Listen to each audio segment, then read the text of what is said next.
नमस्कार। आज हम इंग्लिश लिटरेचर के एक बहुत ही बड़े सफर पर निकलने वाले हैं। और इस सफर में हम यूजीसी नेट जैसी परीक्षाओं के लिए जो सबसे जरूरी बातें हैं बस उन्हीं पर ध्यान देंगे। तो सवाल सीधा सा है, 1500 साल का साहित्य और एक परीक्षा, इसे कवर कैसे किया जाए? असल में ये पूरा विश्लेषण एक रोडमैप की तरह है, एक ऐसा नक्शा जो यूजीसी नेट और सेट जैसी परीक्षाओं के इस लंबे सफर को उम्मीद है थोड़ा आसान बना देगा। तो चलिए शुरू करते हैं। तो हमारी ये यात्रा शुरू होती है एंग्लो सैक्सन पीरियड से। मतलब हम एकदम शुरुआत में जा रहे हैं, जहां इंग्लिश लिटरेचर की जड़ें हैं। सोचिए, ये वो नींव है जिस पर आज का पूरा साहित्य खड़ा है, तो इसे समझना तो बिल्कुल जरूरी है। तो इस दौर का सबसे बड़ा, सबसे जरूरी टेक्स्ट है बियरवुल्फ। ये एक महाकाव्य है जो उस समय के हीरोइक कोड को दिखाता है। हीरोइक कोड मतलब एक योद्धा के लिए क्या जरूरी था, सम्मान, वफादारी, साहस, ये सारी चीजें। और हाँ, एक और खास बात, ये उस दौर की ओरल ट्रेडिशन का भी एक शानदार नमूना है, जब कहानियां लिखी नहीं जाती थी, बस एक से दूसरे को सुनाई जाती थी। और फिर यहीं से साहित्य एक बहुत बड़ा मोड़ लेता है। ओल्ड इंग्लिश की एलिटरेटिव पोएम्स से हम मिडिल इंग्लिश की तरफ बढ़ते हैं, और यहाँ एंट्री होती है जॉफ्री चौसर की, जिन्हें फादर ऑफ इंग्लिश पोएट्री भी कहा जाता है। और वो लाते हैं अपनी मास्टरपीस द कैंटरबरी टेल्स। अच्छा, चौसर के बाद हम सीधे छलांग लगाते हैं इंग्लिश ड्रामा के गोल्डन एज में, यानी रेनेसां। ये वो समय था जब आर्ट, साइंस, लिटरेचर हर जगह एक क्रांति आ रही थी। समाज तेजी से बदल रहा था। और इस दौर में एक नाम, बस एक नाम है जो सबसे ऊपर है, विलियम शेक्सपियर।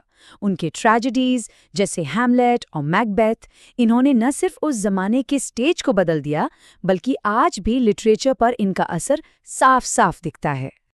अच्छा, एग्जाम के पॉइंट ऑफ व्यू से एक शब्द पर ध्यान देना बहुत जरूरी है, सोलिलोक्वी। ये वो टेक्निक है जिसे शेक्सपियर ने मास्टर किया था।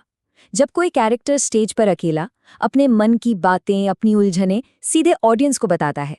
लेकिन ये पूरा युग सिर्फ शेक्सपियर का ही नहीं था। क्रिस्टोफर मार्लो थे जिन्होंने अपने दमदार नाटकों से स्टेज पर आग लगा दी थी। जॉन डन थे जिनकी मेटाफिजिकल पोएट्री दिमाग को घुमा देती थी। और फिर जॉन मिल्टन, जिन्होंने पैराडाइज लॉस्ट जैसा महाकाव्य लिखकर साहित्य को एक अलग ही लेवल पर पहुंचा दिया। तो रेनेसां की इस क्रांति के बाद साहित्य में एक और बड़ा बदलाव आता है। एक ऐसा बदलाव जो लिटरेचर को इंटेलेक्चुअल और इमोशनल दोनों ही लेवल पर एक नई डायरेक्शन देता है। इस टाइमलाइन को देखिए, 1660 के बाद आता है रेस्टोरेशन एज, जहां रीजन और सैटायर यानी तर्क और व्यंग का बोलबाला था। इसका सबसे अच्छा एग्जाम्पल है अलेक्जेंडर पोप की the rape of the lock. लेकिन फिर 1798 आते आते सब कुछ बदल जाता है।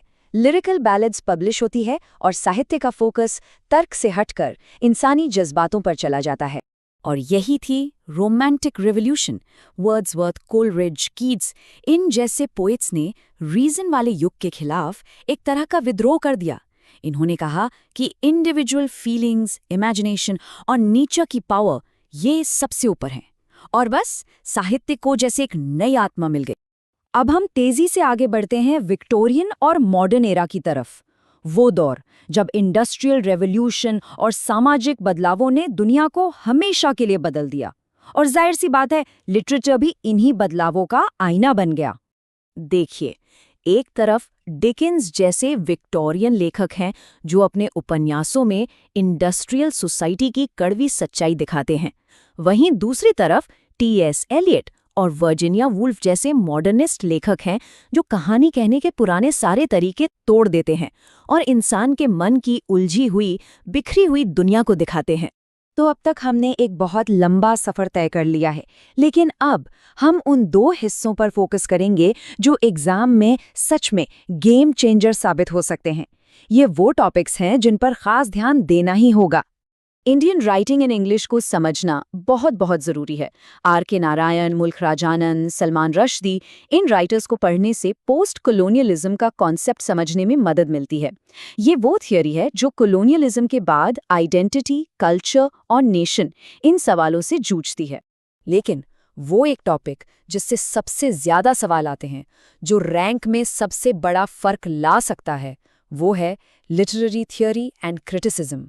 इन थ्योरीज को समझना, चाहे वो न्यू क्रिटिसिज्म हो, फेमिनिज्म हो या मार्क्सिज्म, ये किसी भी टेक्स्ट को डीपली एनालाइज करने की पावर देता है। एरिस्टोटल से लेकर टेरी ईगल्टन तक इन क्रिटिक्स को पढ़ना इस पूरी स्ट्रेटेजिक पजल का आखिरी और सबसे जरूरी हिस्सा है।